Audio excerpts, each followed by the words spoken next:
Good evening students, कैसे हैं आप लोग। आज हम लोग बात करेंगे जो सॉल्विंग प्रीलिम्स सीरीज चल रही है हमारी, उसमें आज हम लोग बात करेंगे इकोनॉमिक्स के बारे में।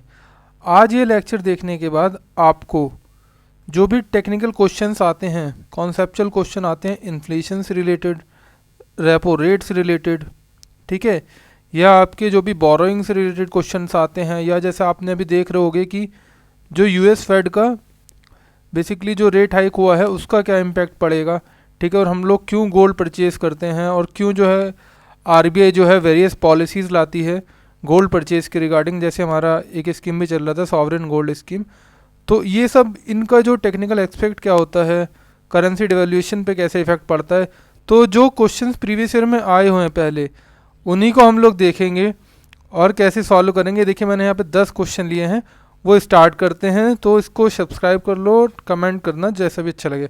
तो देखिए मैंने यहाँ पे 10 क्वेश्चन लिए हैं, जितने भी हैं मैं एक बार समरी देता हूँ। जैसे इकोनॉमिक रिसेशन का क्या इम्पैक्ट पड़ेगा, एक्सटर्नल कमर्शियल बोरोइंग का क्या इम्पैक्ट पड़ेगा, तो इस तरीके से मैंने ये पूरे 10 क्वेश्चन लिए हैं।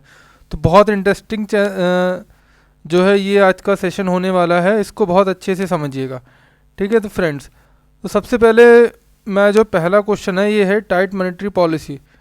तो सबसे पहले मैं आपको एक चीज़ समझाना चाहूँगा, वो चीज़ आपकी समझ में आ गई तो ये देख लीजिए कि आप जो है कोई भी टेक्निकल क्वेश्चन आसानी से कर लेंगे। तो चलिए पहले उस चीज़ को समझते हैं। एक सेकेंड रुकिए। हाँ, एक चीज़ होती है आपकी, ये मैं यहाँ पे रुपए बना देता हूँ, रुपए का सिंबल है ये मैं यहाँ पे डॉलर बना देता हूँ, ठीक है। अब देखिए एक कॉन्सेप्ट को समझिए कि जब भी रुपी मार्केट में ज़्यादा होगा या पब्लिक के हाथ में ज़्यादा होगा और डॉलर कम रहेगा पब्लिक के हाथ में, ठीक है, या इंडिया में, तो उस चीज़ से क्या क्या चीज़ें इम्पैक्ट हो जाएंगी। तो फर्स्ट ऑफ ऑल क्या होता है हमारा, जो सबसे पहले हम इन्फ्लेशन ही देखते हैं। तो फ्रेंड इन्फ्लेशन क्या होता है, जैसे किसी चीज़ का प्राइस कब बढ़ेगा। सपोज़ मेरे पास आज एक पेन है, ठीक है, तो मेरे पास जैसे एक पेन है, लेकिन इसको ख़रीदने के लिए मेरे पास जो लोग हैं उनके बहुत सारे लोग अपना पैसा लेके खड़े हैं, ये भी आ गया, ये भी आ गया, ये भी आ गया। तो इसको क्या है, पैन एक है तो इसकी जो है सप्लाई कम है और लोग बहुत ज़्यादा हैं, तो इसका प्राइस ऑटोमेटिकली बढ़ जाएगा, ठीक है। तो इस केस में क्या हो जाएगा, इन्फ्लेशन बढ़ जाएगा।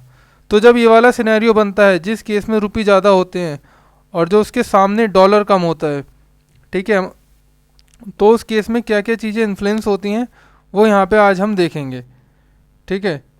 तो मैं यहाँ पर लिख देता हूँ क्या क्या चीज़ें किस तरीके से इन्फ्लुएंस होती हैं। अब डॉलर कैसे बढ़ता है, एक चीज़ ये देख लीजिए कि डॉलर कहाँ से आ रहा है। डॉलर हमारी तो करेंसी है नहीं, डॉलर आ रहा है यूएसए से। तो जब भी जैसे एफडीआई आएगा तो क्या आएगा, वो अपने साथ डॉलर लेके आएगा, ठीक है। हम कोई अगर एक्सटर्नल कमर्शियल बोरिंग कर रहे हैं तो वो क्या आ जाएगा, वो डॉलर लेके आएगा, ठीक है। दूसरी चीज़ और क्या डॉलर ला सकता है कि जैसे हमारा जो रुपये का अप्रिसिएशन हो रहा है, तो मतलब एक तरीके से वो भी इसी वजह से हो रहा है कि डॉलर बहुत ज़्यादा आ गया। अप्रिसिएशन से मेरा मतलब यहाँ पे ये है, सपोज़ यहाँ पे रुपये 4 हैं, ठीक है, और यहाँ पे डॉलर मेरे पास 1 है, तो अभी हमारे पास क्या है कि डॉलर की जो वैल्यू है वो ज़्यादा है। भाई अगर देखो जाए तो कोहिनूर 1 है तो उसकी वैल्यू ज़्यादा है ना, तो वो एक्सपेंसिव है। तो यहाँ पे डॉलर क्या है, इन द अप्रिसिएशन फॉर्म में है। लेकिन अगर यहीं पे ये केस उल्टा हो जाए, ये थोड़ा कॉन्सेप्ट है, ये आपको पहले समझा रहा हूँ कि इसी के बेसिस पे सारे क्वेश्चंस होंगे, इसकी समरी भी मैं लिख दूंगा। अगर इसी केस में यहाँ पे डॉलर ज़्यादा हो जाए, ठीक है, और आपका जो रुपये है वो कम हो जाए, तो ये दूसरा केस है। मैं इसको थोड़ा कलर चेंज करके लेता हूँ, ठीक है। हाँ, तो आपके पास ये वाला केस बन गया एक। तो इसमें क्या हो गया, रुपये कम है, तो रुपये क्या है हमारा एप्रिसिएशन फॉर्म में है, ठीक है, और डॉलर क्या है हमारा डिप्रिसिएशन फॉर्म में। अभी होता कैसे, डॉलर कहाँ से आता है, बाहर से, ठीक है। तो एक चीज़ हम लोग अब इसमें ये समझते हैं, ये मैं डिलीट कर देता हूँ, इसको मैं पूरा अच्छे से बना के ना आपको पीडीएफ फॉर्म में दे दूंगा। हाँ, अब एक चीज़ ये है, डॉलर कहाँ, एक सेकेंड, डॉलर कहाँ से आ रहा है मेरा, बाहर से आ रहा है, और रुपये कहाँ से आ रहा है मेरा, रुपये है मेरी इंडियन करेंसी, ठीक है। तो ये मेरी जो है रुपये है वो क्या है, मेरी इंडियन करेंसी है। तो जब भी आरबीआई जो भी करेगा वो क्या चीज़ें इन्फ्लुएंस कर सकता है, रुपये को इन्फ्लुएंस कर सकता है। उसके पास फॉरेन रिजर्व होता है किस फॉर्म में, डॉलर फॉर्म में, तो उसको भी इन्फ्लुएंस कर सकता है, ठीक है। और जो डॉलर को क्या क्या चीज़ें इन्फ्लुएंस करेंगी, जो भी जैसे मैंने अभी बताया कि एफडीआई आएगा वो इन्फ्लुएंस करेगा। फिर एक चीज़ होती है यूएस फेड भी इम्पैक्ट करता है, ठीक है। फिर इंडियन की मॉनेटरी पॉलिसी कैसी है वो भी इम्पैक्ट करती है। अब जो डॉलर है वो सबसे ज़्यादा किस तरीके से इन्फ्लुएंस होता है, वो एक चीज़ और सीख लीजिए आखिरी, फिर हम लोग डायरेक्टली जो प्रीवियस ईयर के क्वेश्चन पे ही आ जाएंगे, ठीक है। तो अभी देखते हैं, हाँ एक चीज़ देख लीजिए, जो यूएस फेड है ना वो थोड़ा यहाँ पे इम्पोर्टेंट हो जाता है, उसको हम लोग देखते हैं, फिर हम लोग आते हैं अभी इस पे। एक सेकंड, थोड़ा कलर चेंज कर लेता हूँ, ठीक है। आप देखिए कैसे होता है, जैसे यूएस फेड का क्या इम्पैक्ट होता है।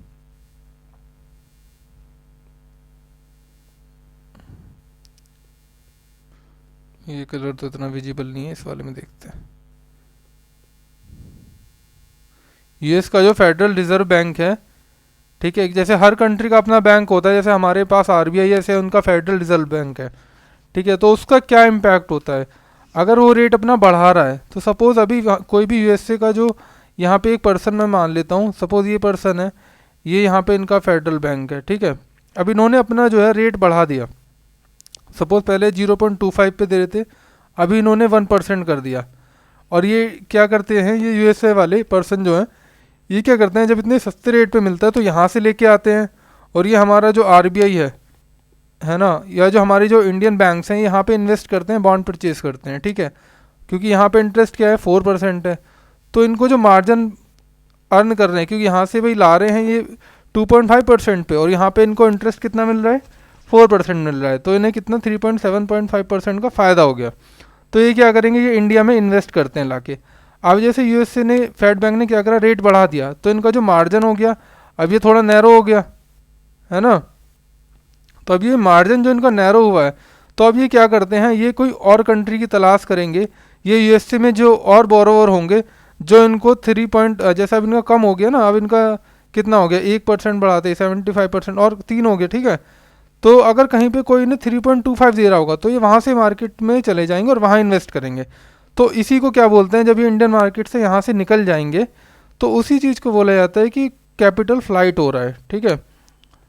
तो इस तरीके से चला जाएगा। तो आपको कंक्लूजन रिमार्क अगर मैं देना हो, तो मैं ये बोलूँगा कि जब भी यूएस का फेड इंक्रीज होगा, फेड रेट इंक्रीज होगा, तो क्या हो जाएगा, आप इस चीज़ को दिमाग में बिठा लीजिए कि जो बोरोवर वहाँ से पैसे लाके इन्वेस्ट कर रहे थे, वो दूसरी कंट्री में जाएंगे जहाँ उनको अच्छा प्रॉफिट मिलेगा, तो इसलिए वो चले जाते हैं। अब ये 3 कॉन्सेप्ट थे। अब कुछ बातें मैं लिखवाऊंगा, वो थोड़ा इंपॉर्टेंट है, उनको आप ध्यान से लिख लीजिए, ठीक है, वही इंपॉर्टेंट रहेंगे, उनको नोट्स बना लीजिए, ठीक है। अभी ये इसलिए टाइम लग रहा है कि थोड़ा कॉन्सेप्चुअल है, और ये क्वेश्चन जो है ना गलत आपके होने ही नहीं चाहिए। अगर आपके ये क्वेश्चन गलत हो जाते हैं तो आप प्रीलिम्स में ऑलरेडी बाहर हो जाते हैं, ये एक मैं ट्रुथ बता रहा हूँ, ठीक है। तो अब मैं ये चीज़ जो लिखवाने जा रहा हूँ ना, ये चीज़ बहुत इंपॉर्टेंट है, ये प्रॉपरली आप लिख लेना, है ना।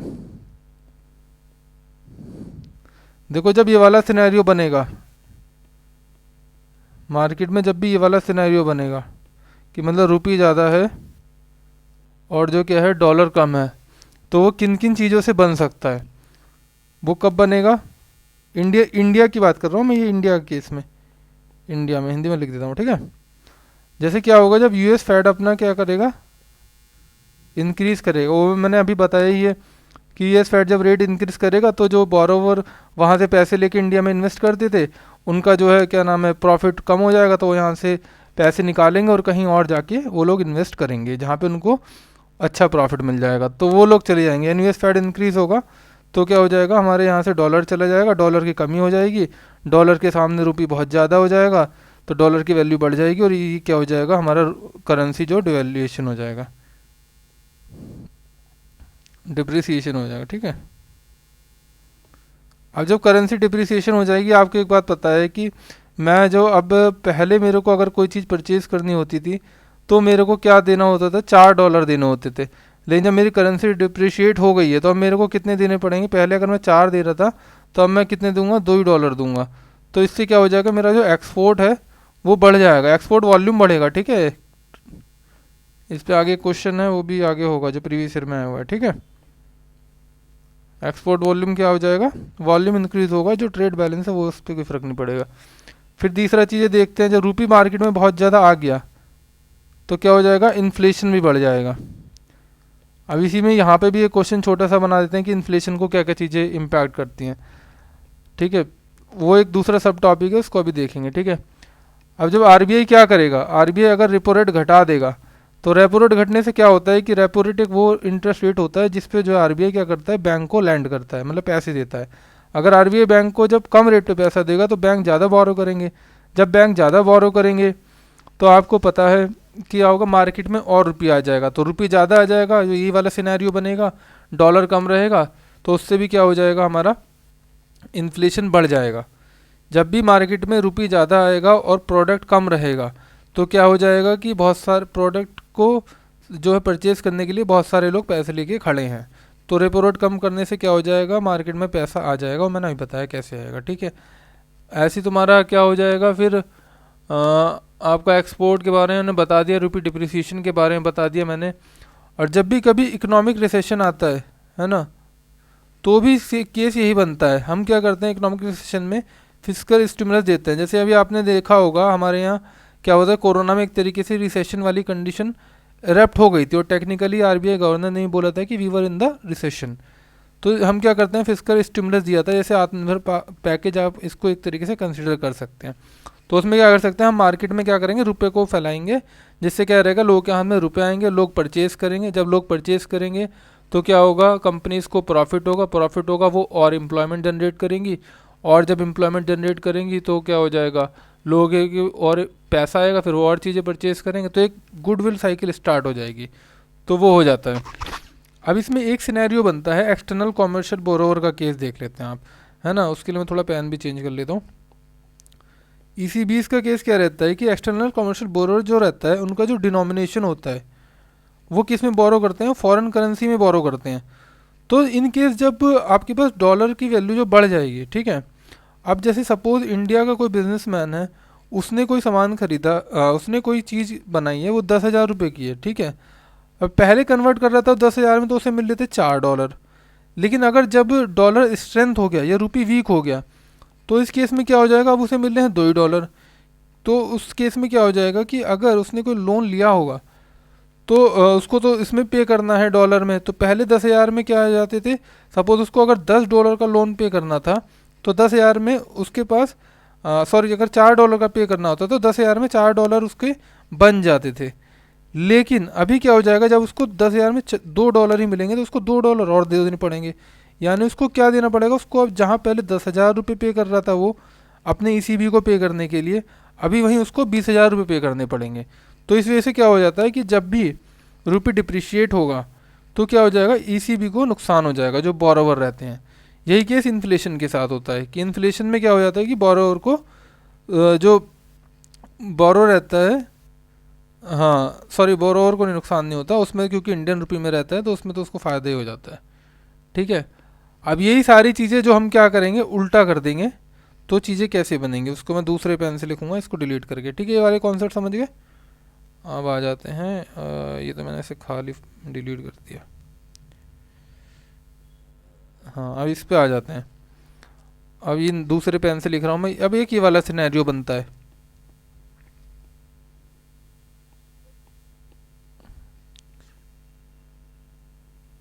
ये वाला सिनेरियो क्या बोलता है कि जब हमारे पास डॉलर बहुत आ गया, डॉलर किस केस में आ जाएगा, वो वाले सारे केस उल्टे कर दो कि जो फेड रेट है वो उसने रिड्यूस कर दिया। फेड रेट रिड्यूस कर देंगे तो क्या हो जाएगा, उन्हें कम रेट में मिल रहा है और इंडिया में 4% में मिल रहा है, बहुत सारे डॉलर इंडिया में आ जाएंगे, तो ये वाला केस बनेगा। इस केस में हमारा क्या हो जाएगा, जो इम्पोर्ट है वो बढ़ जाएगा। क्यों बढ़ जाएगा भाई, सपोज मेरे को ऑयल परचेज़ करना है, तो अब मेरे पास पता है मेरे को $2 दे के मैं $4 वाला, अगर $4 बैरल ऑयल है और मैं एज अ इंडियन हूँ, तो मेरे को कितने पे करने हैं, $4 के अगेंस्ट में $2 ही पे करने हैं।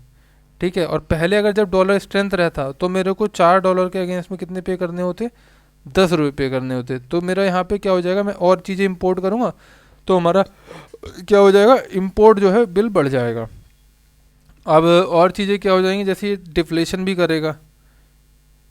ठीक है, तीसरी चीज़ें क्या करेगा, रुपये अप्रिशिएट हो रहा है इस केस में, क्योंकि रुपये कम है भाई, और जो चीज़ कम होती है वो उसकी वैल्यू हमेशा ज़्यादा रहती है, वो एक्सपेंसिव रहती है, लाइक मैंने जैसे कोहिनूर का एग्जांपल दिया, ठीक है। तो रुपी हमारा क्या करेगा, वो अप्रिशिएट करेगा। और इस केस में क्या रहेगा, जो अगर अगर हम वो वाला केस देखते हैं रेपो रेट वाला और रिजर्व्स वाला, तो इस केस में क्या रहेगा कि आरबीआई अपना रिजर्व बढ़ा देगा, तो रुपये की वैल्यू, रुपये उसने मार्केट से निकाल लिया है, तो डॉलर ऑलरेडी बढ़ा हुआ दिखेगा, तो उस केस में भी क्या हो जाएगा, हमारा जो है कि रुपये अप्रिशिएट होता हुआ दिखेगा, ठीक है। अब एक सिनेरियो इसमें और बनता है गोल्ड वाला, वो एक और देख लेते हैं ना। गोल्ड वाला सिनेरियो क्यों आरबीआई जो है इतना फोकस करती है कि हम लोगों को जो गोल्ड नहीं परचेस करना चाहिए। एक्चुअली गोल्ड का क्या रहता है कि हमको जो है डॉलर में पे करना है, ठीक है। अब जब हमको डॉलर में पे करना है तो ये हमारा क्या हो जाएगा, हमारा जो एक्सपेंडिचर है वो बढ़ जाएगा। अब डॉलर तो हमारे पास लिमिटेड है, अब डॉलर अगर ज़्यादा बढ़ गया, हमको इस बार डॉलर की कमी आ गई, तो हमारे पास क्या रुपी बहुत ज़्यादा हो जाएगा, और डॉलर हमारे पास कम हो जाएगा अगर लोग ज़्यादा गोल्ड परचेस करने पड़ेंगे, क्योंकि गोल्ड तो हमको इम्पोर्ट करना पड़ता है ना, और पे करना है डॉलर में, तो डॉलर सारा चला जाएगा, तो रुपी यहाँ पे ज़्यादा हो जाएगा, रुपी और डिप्रिशिएट होने लगेगा, और रुपी डिप्रिशिएट होने लगेगा तो आपको पता ही है फिर इन्फ्लेशन बढ़ेगा, ठीक है। और इन्फ्लेशन हमारा जो आरबीआई है वो मैनेज करता है मॉनेटरी पॉलिसी के अंदर, उसका कॉरिडोर है वो हमारा 2 से 6 के बीच रहना चाहिए, ठीक है। तो उसको इस तरीके से ये मैनेज करता है। अब हम आ जाते हैं अपने क्वेश्चंस पे, ठीक है। वीडियो अच्छी लग रही है तो इसको लाइक कर दो, सब्सक्राइब कर लो चैनल को, शेयर करो। अब देखो ये मैं प्रीवियस ईयर क्वेश्चन ही करा रहा हूँ। यूट्यूब पे ऐसे बहुत सारे वीडियो पड़े हैं जहाँ पे आपको पढ़ा देंगे और चले जाएंगे, ऐसा नहीं होना चाहिए। यहाँ पे मैं क्वेश्चन कराऊंगा तो जिससे आपको समझ में आ जाएगा कि आप फ्यूचर में भी पढ़ रहे हैं तो किस लाइन ऑफ कंटेक्स्ट पे या लाइन ऑफ थॉट पे आप जो है को पढ़ना चाहिए, ठीक है। तो पहला क्वेश्चन देखते हैं। पहला क्वेश्चन है, ये 2022 से स्टार्ट करा है मैंने, ऐसे करके मैं साले पहले पीवाई की लूँगा 10 ईयर्स के, एंड देन फिर जो हमारा जो टेस्ट सीरीज चल रही है जो उसको फिर हम जो है यहाँ पे डिस्कस करेंगे। जो हमारी पेड वाली एक टेस्ट सीरीज चल रही है फिर हम लोग उसको यहाँ पे डिस्कस करा करेंगे, ठीक है, जूम मीटिंग पे, जिसका ऑलरेडी डेली अभी सेक्शनल का डिस्कशन चल रहा है, बट फिर फुल लेंथ का तब करेंगे। चलिए स्टार्ट करते हैं। अब देखिए है क्या है यहाँ पे, पहला क्वेश्चन है कि tight monetary policy of US Fed reserve could lead to capital flight. ये क्वेश्चन बेसिकली ये बोलना चाह रहा है कि इसमें से हम सबसे पहले देखें क्वेश्चन में पूछ क्या रहा है। वो पूछ रहा है कौन कौन सी स्टेटमेंट जो है इसमें करेक्ट है। अब ये पहली स्टेटमेंट है टाइट मॉनेटरी पॉलिसी फेड को लीड टू कैपिटल फ्लाइट। ये मैंने अभी आपको समझाया कैसे फेड वो फ्लाइट कर सकता है। टाइट मनी पॉलिसी का मतलब वही है कि पहले 2.5 दे रहा था, अब 1% कर दिया उन्होंने, जो आप अगर बोरो करोगे यूएस फेड से, और इंडिया में उसे 4% ही मिल रहा है। तो पहले उसको जहाँ मार्जिन मिल रहा था 3.75, कब 3% का हो गया, तो वो क्या करेगा, किसी दूसरी कंट्री में देखेगा जहाँ इसको 3.12 मिल रहा होगा, वहाँ भागेगा, तो यहाँ से कैपिटल लेके उधर निकल लेगा, ठीक है। थोड़ा मैं अपना देसी स्टाइल में पढ़ा रहा हूँ जिससे मैं स्टूडेंट से कनेक्ट कर सकूँ, है ना। तो इसको ऐसा मत समझना, अगर किसी को इंग्लिश में पढ़ना है तो कमेंट में लिखे, तो उसके बारे में फिर कुछ विचार करा जाएगा। तो पहले स्टेटमेंट यहाँ पे यही बोल रही है, द कैपिटल फ्लाइट में increase the cost of firm with existing, sorry पहली स्टेटमेंट तो ये वाली थी। तो ये क्या हो जाएगा, कैपिटल फ्लाइट इसमें यहाँ से जाएगी। अब आप हम इसे सॉल्व करें ना तो सबसे पहले ऑप्शन पे आ जाइए करेगा, तो पहला इसमें नहीं हो तो वैसे ही हटा दो, जैसे ये बी ऑप्शन है, ठीक है। दूसरा कह रहे हैं कैपिटल फ्लाइट में increase the cost of firm with existing commercial borrowing, ठीक है। वीडियो को आखिरी तक देखना तब आपको पूरा समझ में आएगा जो मैंने स्टार्टिंग में पढ़ाया और जब आप क्वेश्चन अभी सॉल्व कर रहे हैं, ठीक है। हाँ अभी इसको डिलीट कर देते हैं, दूसरी स्टेटमेंट देखते हैं। दूसरी स्टेटमेंट क्या बोल रही है, अब ये कह रहा है भाई मैंने ईसीबी वाला जो केस बताया, जो ईसीबीज रहते हैं वो क्या करते हैं, फॉरेन डिनोमिनेशन में लोन लेते हैं। अब जब पता है कि कैपिटल यहाँ से चली जाएगी, मतलब हमारे पास डॉलर कम हो गया, तो जो मैंने वो बताया था कि पहले उसको 10,000 रुपये में $2 पे कर सकता था, अब उसको जो है डिप्रिशिएट हो गया, अब उसको क्या करना पड़ेगा, 20,000 रुपये देने पड़ेंगे $2 के अगेंस्ट में, है ना। अगर $2 का लोन दिया था तो वो 10,000 से पे कर देता था अगर 10,000 का प्रॉफिट लिया है, लेकिन जब रुपये डिप्रिशिएट हो गया तो उसको उसी $2 पे करने के लिए 20,000 रुपये लग रहे हैं, ठीक है। तो ये वाली स्टेटमेंट भी सही है। थर्ड स्टेटमेंट देखते हैं, devaluation of domestic currency decrease the currency associated with ECB. अब ये इससे रिलेटेड नहीं है क्योंकि ईसीबीज क्या हो जाएंगे, जो ये तो फॉरेन डिनोमिनेशन में रहेंगे, डॉलर में रहेंगे, ठीक है, तो डोमेस्टिक करेंसी पे उसका कोई इम्पैक्ट नहीं पड़ेगा, ठीक है।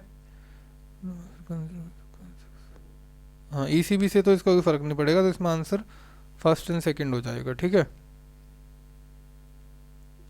हम्म। तो इस क्वेश्चन में क्या है कि ये इकोनॉमिक्स है तो इसमें थोड़ा कॉन्सेप्चुअल ज़्यादा लगता है, इंटेलिजेंस गैसिंग का स्कोप कम रहता है। सोर्स आपका बहुत अच्छा होना चाहिए, कॉन्सेप्चुअल क्लैरिटी अच्छी होनी चाहिए, यही सोर्स होता है इसमें। मृणाल सर भी जैसे अच्छा पढ़ाते हैं तो आप वो एक सोर्स ले सकते हैं। ठीक है, आप फैक्ट टू नो तो वही है कि आपको कॉन्सेप्ट पता होना चाहिए। ठीक है, अब आते हैं हम लोग दूसरे क्वेश्चन पे। ये वीडियो थोड़ा लंबा होगा लेकिन इसको आखिरी तक ज़रूर देखना, ट्रस्ट में आपका आगे से कोई क्वेश्चन जो है गलत नहीं होने वाला। दूसरा क्वेश्चन बोल रहा है which among the following steps is most likely to be taken at the time of economic recession. अब इकोनॉमिक रिसेशन मैंने जैसे बताया था आपको, वो वाला अगर आप देखेंगे तो, है ना, ये जो मैंने बताया था कि जब भी इकोनॉमिक रिसेशन होता है, वो मैंने डिलीट कर दिया चलो।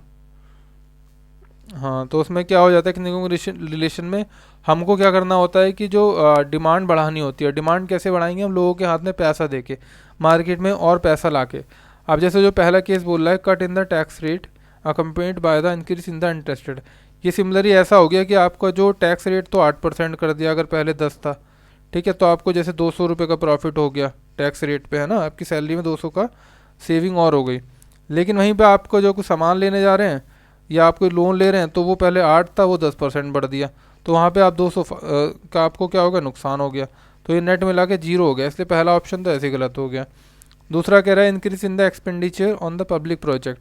अभी जैसे आप इसको रिसेंट न्यूज़ से भी कनेक्ट कर सकते हैं कि आत्मनिर्भर भारत में जो है गवर्नमेंट ने बोला था कि हम हॉस्पिटल्स बना रहे हैं, ठीक है, और भी क्या क्या कर रहे हैं, एमएसएमई को प्रोजेक्ट दे रहे हैं। तो एक तरीके से क्या कर रहे हैं, पब्लिक प्रोजेक्ट पे इन्वेस्टमेंट ही हो रहा है। तो जिससे क्या रहेगा, जो मैंने बताया था कि विशियस साइकिल, सॉरी, एक इम्पॉर्टेंट साइकिल स्टार्ट होगी कि लोगों के हाथ में पैसा रहेगा, लोग परचेज करेंगे, कंपनीज को प्रॉफिट होगा, वो और एम्प्लॉय रखेंगी और प्रोडक्शन होगा, सब कुछ अच्छा अच्छा हो जाएगा जितना अच्छा हो सकता है। ठीक है, तो ये स्टेटमेंट सही है। तीसरी क्या, increase in the tax rate अकम्पेड by the reduction in the tax rate, ये स्टेटमेंट भी नहीं हो जाएगी। ये पहले वाले की क्या है कि जस्ट उल्टी है, तो ये केस भी इंपॉर्टेंट नहीं होगा। ठीक है, तीसरा रिडक्शन तो बिल्कुल ही नहीं होगा, तो इसमें आपका ऑप्शन कौन सा हो गया, सेकंड वाला ऑप्शन जो है सही हो गया। ठीक है, तो इस तरीके से आपको करना है। तो देखिए अब आपको ने जो पहले कॉन्सेप्ट समझ लिया है तो आप कितने अच्छे से क्वेश्चन को सॉल्व कर पा रहे हैं यहाँ पे, इसलिए बोल रहा हूँ आखिरी तक देखिए, है ना। अब आते हैं थर्ड क्वेश्चन पे। ये कह रहा है with reference to Indian economy consider the following statement. अब ये इन्फ्लेशन के कंटेक्स्ट में, हाँ मैंने वहाँ पे थोड़ा इन्फ्लेशन थोड़ा रह गया था, वो एक बार देख लेते हैं। देखिए इन्फ्लेशन का भी सीधा सीधा वही कॉन्सेप्ट है कि पब्लिक के हाथ में अगर रुपया ज़्यादा आएगा और सामने चीज़ कम होगी तो ये क्या होगा, ये चीज़ एक्सपेंसिव हो गई, मतलब too many rupees are chasing the few goods, तो ये क्या हो जाएगा, इन्फ्लेशन बढ़ेगा ही बढ़ेगा। तो हमको इन्फ्लेशन को कंट्रोल करने के लिए क्या करना है, ये रुपये को क्या करेंगे, हम इस वाले हाथ से खींच लेंगे, मतलब निकाल लेंगे। ठीक है, तो उससे क्या हो जाएगा, जब फिर कम रुपये ही इसको चेज करेंगे तो हमारा जो इन्फ्लेशन जो है कंट्रोल भी में रहेगा। तो अब इसमें देख लेते हैं। अब आरबीआई क्या करता है, एक कॉन्सेप्ट यहाँ पे ये समझ लीजिए, जो आरबीआई क्या करता है कि लैंड करता है कि इसको बैंक्स को भी देता है जो रिपो रेट्स के थ्रू देता है। ठीक है, आरबीआई गवर्नमेंट को भी देता है, उनसे क्या कर सकता है, उनसे सिक्योरिटी ले लेता है। ठीक है, और एनसीबीज को भी देखता है। तो अब क्या करेगा, जब गवर्नमेंट को देगा तो गवर्नमेंट से क्या लेगा, सिक्योरिटी ले लेगा और उनको पैसा दे देगा। वो पैसा गवर्नमेंट क्या करेगी, आगे इन्वेस्ट करेगी, जैसे लास्ट वाले क्वेश्चन में था, कहीं वो एक्सपेंडिचर करेगी पब्लिक पे। ऐसी बैंक क्या करते हैं, बैंक भी आरबीआई से पैसा उठाते हैं रेपो रेट पे और क्या करते हैं, उसको आगे जो है फिर और अपना मार्जिन रख के आगे जो है पब्लिक को लोन देते हैं। तो इसीलिए बोला जाता है कि अब जैसे बैंक पे लिमिटेशन है, उनको क्या करना पड़ता है, कुछ रिजर्व रखने होते हैं, लाइक आपका एक हो गया सीआरआर होता है, एक एसएलआर होता है। तो आप बताइए, जब बैंक को पास अगर उसने 100 रुपये दिए हैं और 20 यहाँ पे आपका 4 इधर चला गया और 18 इधर चला गया, तो उसके पास बचा कितना, 78 रुपये है क्या करने के, लोन में घुमाने के लिए। लेकिन वहीं पे अगर आप रिजर्व कम कर देंगे तो उसका पैसा ज़्यादा जाएगा, ज़्यादा पब्लिक के पास जाएगा, तो ज़्यादा क्या हो जाएगा, आर जो है वो चेस कर रहे होंगे फ्यू गुड्स को। ठीक है, तो वो क्या हो जाएगा, फिर इन्फ्लेशन बढ़ जाएगा। तो हमें ये चीज़ क्या कर देनी चाहिए, हम फिर रिजर्व बढ़ा देंगे, तो उससे क्या हो जाएगा, पैसा जो है कम लोन में घूमेगा, तो कम रुपये जो है एक थोड़े गुड को चेज करेगा, तो हमारा इन्फ्लेशन कंट्रोल में आ जाएगा। इसके बारे में आगे अगला लेक्चर आएगा, उसको देख लेना। ठीक है, चलिए अब इस क्वेश्चन पे आते हैं। ये कॉन्सेप्ट समझ गए आप तो, है ना। हाँ, तो कह रहा है कि अब इन्फ्लेशन बहुत ज़्यादा हाई है तो RBI likely to buy the government security. बिल्कुल नहीं करेगा, क्योंकि आरबीआई गवर्नमेंट सिक्योरिटी बाय कर देगा तो क्या कर देगा, वो ये कागज़ ले लेगा गवर्नमेंट से, है ना, और क्या करेगा, गवर्नमेंट से तो गवर्नमेंट को पैसा भी देगा फिर। अब पैसा देगा, वही पैसा आगे जाएगा तो बहुत सारा पैसा मार्केट में आ जाएगा, और फिर वो क्या करेगा, वो एक दो चीज़ों को चेज़ करेगा, कम गुड्स को, तो वो तो इन्फ्लेशन बढ़ाएगा। तो ये कुछ स्टेटमेंट गलत हो गई। फिर कह रहा है if rupees rapidly depreciating RBI is likely to sell the dollar in the market. हाँ, अब ये कह रहा है कि ये आरबीआई क्या करेगा, डॉलर को सेल कर देगा। अब मार्केट में जब डॉलर ज़्यादा आ जाएगा, ठीक है, तो उससे क्या हो जाएगा हमारा, किस केस में बोल रहा था, जब रुपये डिप्रिशिएट हो रहा होगा तो आरबीआई को क्या करना है, इन्फ्लेशन एक कंट्रोल ब्रैकेट में रखना है। रुपये डिप्रिशिएशन का मतलब है रुपये बहुत ज़्यादा आ गया मार्केट में और डॉलर कम है।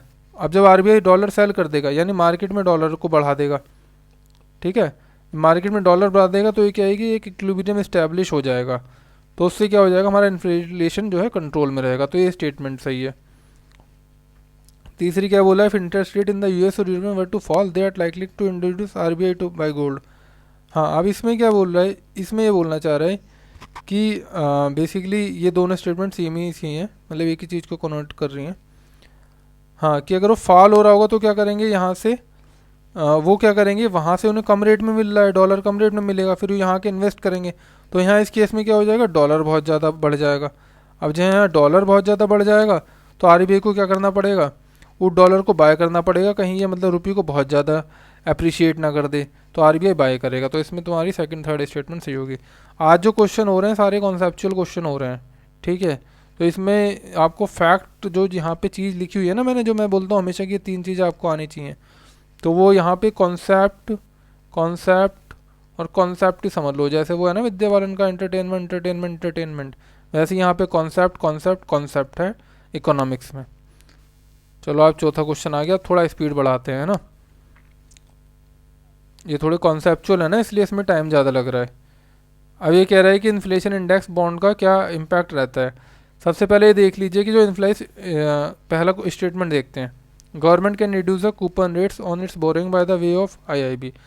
अब देखिए ऐसा क्या है, अब यहाँ पे कूपन रेट, यहाँ पे कूपन है जिसके थ्रू गवर्नमेंट बोरो करती है, एक इंस्ट्रूमेंट है गवर्नमेंट के बाद ये आईआईबी जो है इन्फ्लेशन इंडेक्स बॉन्ड। अब यहाँ पे सपोज वो 10% बोरो कर रही है और यहाँ पे इन्फ्लेशन चल रहा है 4%, ठीक है, और नॉर्मल बैंक का रेट चल रहा है 3%, तो अगर इन्फ्लेशन इंडेक्स भी करेगा तो 7% पे उसको बोरोइंग मिल गई, तो इसके और यहाँ पे कितना देना पड़ रहा है, कूपन केस में उसको 10% पे मिल रहा है। तो उसमें क्या हो गया कि इसके थ्रू क्या कर सकता है गवर्नमेंट, अगर इन बॉन्ड को प्रमोट करेगा तो government can reduce the coupon rate on its borrowing way. तो ये स्टेटमेंट सही हो गई। फिर दूसरी स्टेटमेंट क्या है, IIB provide the protection to the investor from the uncertainty regarding inflation. ये स्टेटमेंट बिल्कुल सही होगी, क्योंकि हम लोग ये बॉन्ड लाने के पीछे मेन ऑब्जेक्टिव यही था कि लोग क्या कि इन्फ्लेशन को बीट नहीं कर पाते थे, तो वो क्या करते थे, गोल्ड में इन्वेस्ट करते थे। और आपको पता ही है अगर गोल्ड में इन्वेस्ट करेंगे तो गोल्ड परचेज करना पड़ेगा और पे करना पड़ेगा डॉलर में, फिर हमारा रुपये क्या हो जाएगा, डॉलर हमारे पास कम हो जाएगा और डिप्रिशिएट हो जाएगा। तो ये स्टेटमेंट भी सही हो गई। तीसरा ये क्या है कि the interest received as well as capital gain I not tax. ये तो गलत ही बात है, ठीक है, कोई तो ऐसा होगा नहीं कि आप आईआईबी खरीद लो बहुत सारे और आपको इंटरेस्ट ना लेंगे, ठीक है। तो पहले दिन दूसरे स्टेटमेंट सही होंगे इसमें। अब आ जाते हैं 5वें क्वेश्चन पे। 5th क्वेश्चन क्या बोल रहा है कि demand pull inflation can be caused increase by which of the following. किसके थ्रू जो है ये हो सकता है। अब इन्फ्लेशन का मैंने पहले ही बताया कि इन्फ्लेशन जो डिमांड पुल इन्फ्लेशन एक ये टेक्निकल टर्म है, इसका मतलब है जब बहुत सारे जो रुपीज़ हैं वो किसको, फ्यू गुड्स को चेज कर रहे हो, ठीक है। तो वो देखते हैं हम किस केस में रहता है। एक्सपेशनरी पॉलिसी का मतलब होता है कि मतलब जो रेपो रेट है वो आरबीआई ने क्या कर दिया है, कम कर दिया है, एक्सपेंड कर दिया। जैसे मॉनेटरी पॉलिसी के केस में आपने सुना होगा बहुत ज़्यादा ये वाली टर्म, है ना। तो ये भी है किस में करेगा। फिर इसमें फिजिकल स्टिमुलस, जैसे मैंने बताया फिजिकल स्टिमुलस क्या कर दिया कि आरबीआई ने कह दिया भाई हम जो है बहुत कम इंटरेस्ट पे लोन दे रहे हैं और या आपको मतलब जो लोन चुकाना है उसका टाइम पीरियड बढ़ा दिया, वो एक स्टिमुलस कर दिया। तो ये आपको क्या हो गया, पैसा डाल दिया मार्केट में तो बहुत सारा रुपये आ गया। तो ये भी क्या है कि इससे भी क्या हो जाएगा, रुपये मार्केट में आ गया और गुड्स कम है तो उसको चेस करेगा, ये भी हो जाएगा। अब इन्फ्लेशन इंडेक्स बॉन्ड जो है, अब ये बताइए ये क्या कर रहा है, ये एक पर्टिकुलर इंस्ट्रूमेंट है जो केवल इन्फ्लेशन को बीट कर रहा है। ये कोई कस्टमर के हाथ में एक्स्ट्रा पैसा थोड़ी दे रहा है भाई। भाई सपोज एक बिस्किट 10 का हो गया, आज 12 का हो गया, तो 2 रुपये ये दे रहा है। ये 14 रुपये नहीं दे रहा है कस्टमर को कि हाँ 2 रुपये आपको और एक्स्ट्रा मिल गए जो मार्केट में आए हैं, ये तो जस्ट उसके इन्फ्लेशन को बीट कर रहा है, तो यहाँ पे कैंसिल हो गया। फिर हायर परचेसिंग पावर आ जाएगा, ये राइजिंग इंटरेस्ट रेट तो बिल्कुल ही गलत हो जाएगा, क्यों राइज हो जाएगा तो क्या हो जाएगा, बैंक कम पैसा लेगा और कम पैसा मार्केट में आएगा, तो गलत हो जाएगा। 1 2 4 इसमें इसका आंसर हो जाएगा। अब ये कह रहा है Indian government bond yields are influenced by which factor. अब बॉन्ड यील्ड एक ऐसी चीज़ होती है कि जब लोग मार्केट में बहुत ज़्यादा, जिनके जैसे मेरे पास अगर बॉन्ड है और मेरे जैसे 10 लोग हैं, ठीक है, अब मेरे को लग रहा है कि आगे बॉन्ड पे जो है अच्छा इन्वेस्टमेंट नहीं है, तो मैं क्या करूँ, बॉन्ड सेल, जब मार्केट में बॉन्ड सेल होने बहुत ज़्यादा लगे तो सेल क्या हो जाता है, जो डायरेक्टली प्रोपोर्शनल होता है आपका बॉन्ड यील्ड के, सॉरी मैंने गलत लिख दिया, हाँ जो सेलिंग होगी ना वो डायरेक्टली प्रोपोर्शनल हो जाएगी आपकी यील्ड की। अब सेलिंग हो जाएगी, जैसे मैंने 100 में ख़रीदा था, अब सेल होने लगेगी, बहुत सारे सेलर आ गए, तो अब क्या हो जाएगा, 80 में मिल जाएंगे मेरे को, और जब मेरे को बॉन्ड वापस करूँगा तो मेरे को 20 का फ़ायदा हो गया, ठीक है। जबकि इन्होंने कितने में ख़रीदा होगा, इन्होंने 90 में ख़रीदा होगा, लेकिन मेरे को अब बहुत सारे सेलिंग में आ गए, तो मैं यहाँ पे वो बन जाऊँगा, मतलब प्राइस डिसाइडर, तो मैं 80 में ख़रीदूँगा, तो मेरी तो बॉन्ड यील्ड बढ़ गई ना, मेरे को 20 रुपये का फ़ायदा होने लग गया। तो ये किस किस वजह से हो सकता है, अगर यूएस फेड रेट जो बहुत ज़्यादा बढ़ जाएगा तो लोग क्या करेंगे, यूएस वाले अपने बॉन्ड बेच के यहाँ से निकलने लगेंगे और यूएस चले जाएंगे, तो जब बॉन्ड बेचेंगे तो बॉन्ड बहुत सारे मार्केट में आ जाएंगे, तो बॉन्ड सस्ते हो जाएंगे, सस्ते हो जाएंगे तो क्या हो जाएगा, मेरे जो बॉन्ड यील्ड बढ़ जाएगी, यानी ये भी इम्पैक्ट करता है। ऐसी रिजर्व बैंक भी अगर रेपो रेट में कुछ इन्फ्लुएंस करता है तो वो भी इम्पैक्ट करेगा, और इन्फ्लेशन और शॉर्ट टर्म इंटरेस्ट रेट तो करेंगे ही करेंगे, ठीक है। तो जो भी टेक्निकल टर्म्स होती हैं, जो मैक्रो इकोनॉमिक फैक्टर्स होते हैं, वो कहीं ना कहीं इस टाइप के क्वेश्चन में इन्फ्लुएंस करते हैं, और 1 और 2 3 होता है, ठीक है। चलो 7वां क्वेश्चन पे आते हैं, सॉरी। अब ये कह रहे हैं कि the effect of devaluation of a currency is that it necessarily, हाँ ये थोड़ा टेक्निकल टर्म है, हमेशा जब भी आप प्रीलिम्स का क्वेश्चन सॉल्व करें ना, तो स्टेटमेंट अच्छे से पढ़ना बहुत इंपॉर्टेंट हो जाता है, ठीक है। अब देखिए बोल रहा है कि the effect of devaluation of a currency is that it necessarily, मतलब अगर मैं करेंसी को डिवेल्यूएट करूँगा तो ये क्या कर देगी, मतलब है ना, तो इसका इम्पैक्ट क्या क्या हो सकता है। ये कह रहा है कि improve the competitiveness of the domestic export, सही बात है, अब करेंसी मेरी डिवेल्यूएट हो जाएगी तो एक्सपोर्ट तो बढ़ेगा ही भाई। अगर मैं यूएस में बंदा रहता हूँ और मैं जो है पहले मेरे को अगर ख़रीदना होता, क्या सबसे ज़्यादा इंडिया से जाता है, सपोज़ अगर मेरे को मसाले ख़रीदने होते थे तो पहले मेरे को 20 रुपये किलो मिलते थे, और 20 रुपये किलो जो है वो बराबर किसके था, $2 के था, है ना। लेकिन अभी वही क्या है कि रुपये डिप्रिशिएट हो गया, तो अब मैं $1 में ही 20 ये $1 ही पे करना पड़ेगा मेरे को 20 रुपये के लिए, 1 kg के लिए। तो अब मैं क्या करूँगा, अब मैं सॉरी हाँ अब $1 ही पे करना पड़ेगा, तो अब मेरे पास $2 है, तो मैं क्या कर सकता हूँ, 2 kg खरीद सकता हूँ, तो हमारा एक्सपोर्ट जो है वो बढ़ जाएगा। दूसरी चीज़ क्या बोलता है कि इंक्रीज द फॉरेन वैल्यू और डोमेस्टिक करेंसी, फॉरेन वैल्यू कहाँ बढ़ रही है, फॉरेन वैल्यू तो घट रही है ना, क्योंकि अब फॉरेन वैल्यू क्या हो जाती है, अब फॉरेन वैल्यू तो ये होगी कि भाई अब तो मेरे को 40 रुपये देने पड़ रहे हैं ना $1 के अगेंस्ट में, और पहले मेरे को 20 रुपये देने पड़ रहे थे, तो वो गलत हो गया। तीसरा कह रहा है कि इम्प्रूव द ट्रेड बैलेंस, अब यहाँ पे कॉन्सेप्चुअल चीज़ है, जो हमारा एक्सपोर्ट वॉल्यूम होगा वो बढ़ जाएगा, लेकिन ट्रेड बैलेंस तो जब इंप्रूव होगा ना, वहाँ पर डॉलर ज़्यादा आएंगे, भाई डॉलर तो हमारे पास 2 ही आ रहे हैं, मेरे पास 2 kg सामान चला गया, पहले 1 kg दे रहा था मैं $2 में, अब मेरे पास 2 kg चले गए, लेकिन डॉलर तो 2 ही आ रहे हैं, तो मेरा ट्रेड वॉल्यूम बढ़ गया है, एक्सपोर्ट नहीं बढ़ा, तो ये चीज़ गलत हो गई, ठीक है। तो इसमें कौन सा ऑप्शन सही हो गया, पहला सही हो गया। चलिए आगे आते हैं, अब आ जाते हैं नेक्स्ट क्वेश्चन पे, which one of the following likely to be the most inflationary. तो देखिए ये यहाँ पे एक चीज़ नोटिस कीजिए, ये जो फैक्ट टू नो है, सोर्स टू फॉलो, फैक्ट यहाँ पे काम नहीं आ रहा है, यहाँ कॉन्सेप्चुअल क्लैरिटी है, सारे क्वेश्चन कॉन्सेप्चुअल हैं, इसलिए वीडियो बहुत बड़ा बन रहा है। इंटेलिजेंस गैसिंग भी इस टाइप के क्वेश्चन में बहुत कम लगती है, जिसमें लगती है तो इसीलिए मैंने 3 कॉलम बनाए हैं। तो इकोनॉमिक्स में आप ये समझ लीजिए कॉन्सेप्ट क्लियर होना चाहिए इसमें, कुछ टॉपिक्स में, तो इन टॉपिक्स में तो कॉन्सेप्चुअल क्लैरिटी बहुत अच्छी चाहिए, क्योंकि यहाँ पे देखिए कुछ लग नहीं रहा है, ये यहाँ पे 1-2% ही लग पाती है, और सोर्स बहुत अच्छा फॉलो कीजिए, जैसे मैं समझा रहा हूँ इसी तरीके से समझते जाइए, चैनल को लाइक सब्सक्राइब कर दीजिए। चलिए क्वेश्चन देखते हैं, which one of the following is likely to be the most inflationary in its effect. अब मोस्ट इन्फ्लेशनरी से पहले एक टर्म का आप समझ लीजिए, एक होता है हाई पावर्ड मनी। देखिए इन्फ्लेशनरी चीज़ सबसे ज़्यादा कोई भी जब होगी जब क्या हो जाएगी, वो मार्केट में कितना रुपया क्रिएट कर रही है। ठीक है, अब सपोज आपने मेरे से लोन लिया और आप उसे, आपने क्या करा, मैं बैंक हूँ, ठीक है, बैंक की यार पिक्चर सही नहीं बन रही, थोड़ी आर्ट मेरी जो है ना ख़राब ही है, लेकिन अच्छी बना के छोड़ूंगा। रुको अब मैं अपने अंदर का आर्टिस्ट जगाता हूँ।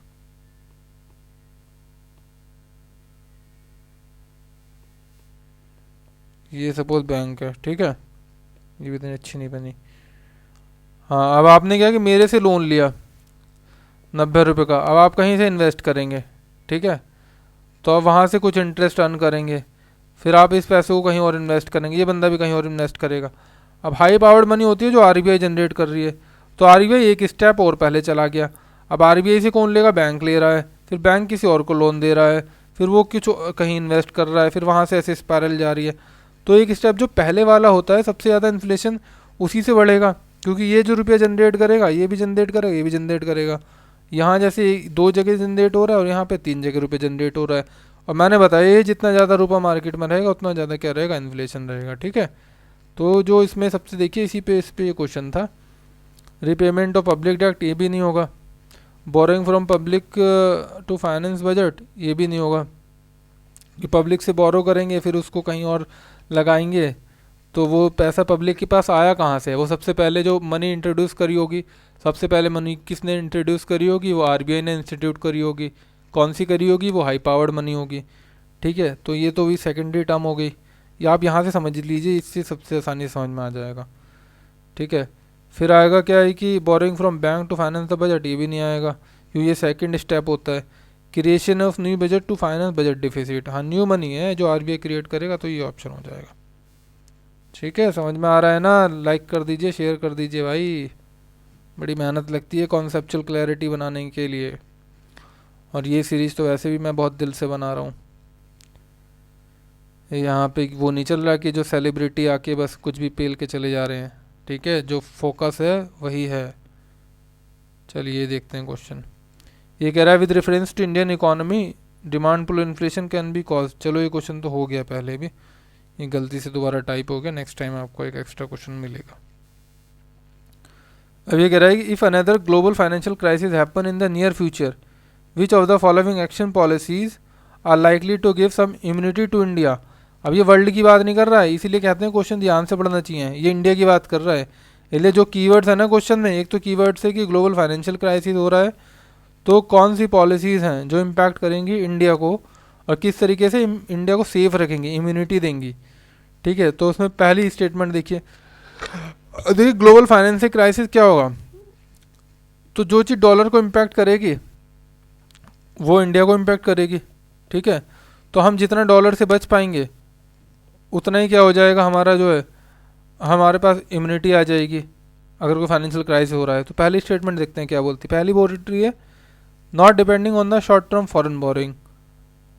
हाँ, ये सही स्टेटमेंट है कि हम फॉरेन बोरिंग करेंगे तो फॉरेन बोरिंग क्या हो जाएगी, डॉलर डिनोमिनेशन में रहेगी या फॉरेन करेंसी में रहेगी।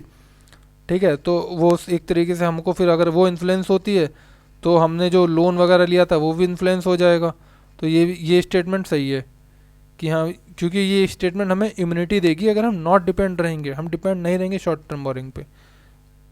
दूसरी स्टेटमेंट क्या है कि opening up to the more foreign banks. अब फॉरेन बैंक्स अगर इंडिया में आ रहे हैं तो वो अपना ट्रेड वगैरह करेंगे और वो क्या रहेगा, उनको तो हमें डॉलर में एक्सचेंज करना होगा। तो ये क्या हो जाएगा, ये तो हमारे साथ दिक्कत हो जाएगी कि भाई क्यों, अगर डॉलर उनके उसमें कुछ रहा दिक्कत, मतलब कुछ वो फॉरेन में ट्रेड करेंगे डॉलर में और सपोज डॉलर डिप्रिशिएट हुआ तो हमें क्या हो जाएगा, इम्यूनिटी नहीं मिलेगी। कल को फॉरेन बैंक आए और भाग गए, फिर क्या हो जाएगा, जो हमारा एक्सचेंज रहेगा उसका तो नुकसान हो जाएगा, तो ये भी नहीं हो जाएगी। थर्ड क्या है, maintaining the full capital account. अब फुल कैपिटल अकाउंट कन्वर्टेबिलिटी कर देंगे, सपोज मेरे पास 10,000 है, 10,000 को मैं डॉलर में कन्वर्ट कर लेता हूँ पूरों को, और कल को डॉलर जो है डिप्रिशिएट हो गया तो ये तो इंडिया को इम्यूनिटी नहीं मिलेगी, यहाँ पे नुकसान हो जाएगा, तो ये स्टेटमेंट भी नहीं होगी। तो ये दूसरी तीसरी गलत हो जाएंगी, पहला ही सही हो जाएगा। ठीक है, तो ये था पूरा वीडियो। स्टार्टिंग में मैंने आपको बता दिया, मैं उसके नोट्स ही प्रोवाइड करा दूंगा। ये जो मैंने यहाँ पे आपको बताया था कैसे कैसे क्या चीज़ हुई थी, है ना, तो ये बहुत मेहनत के साथ मैंने बनाया था वीडियो। इसको ज़रूर लाइक शेयर करें, सब्सक्राइब करें। ठीक है, और भी बताएं कुछ आपको नेक्स्ट टॉपिक देखिए पूरा प्रीलिम्स एक्सपर्टाइज रहेगी यहाँ पे, आपका प्रीलिम्स में 120 से ऊपर नंबर लाने दिलवाने हैं मेरे को, ठीक है। और आपको क्या करवाना है, फॉरेस्ट का भी दिलवाना है पेपर मेरे को, इसलिए जियोलॉजी वगैरह तैयार करते चलिए साथ में, कॉन्फिडेंस रखिए, प्रीलिम्स पूरा 120 पार करवा दूंगा मैं पूरी स्ट्रैटेजी के साथ, ठीक है। तो इसी तरीके से आगे ये सीरीज़ आती रहेगी, किस तरीके से आपको रियल टाइम में क्वेश्चन सॉल्व करने हैं और कहाँ पे क्या स्कोप है, तो इसमें ये कॉन्सेप्चुअल क्वेश्चन थे सारे, ठीक है। Thank you.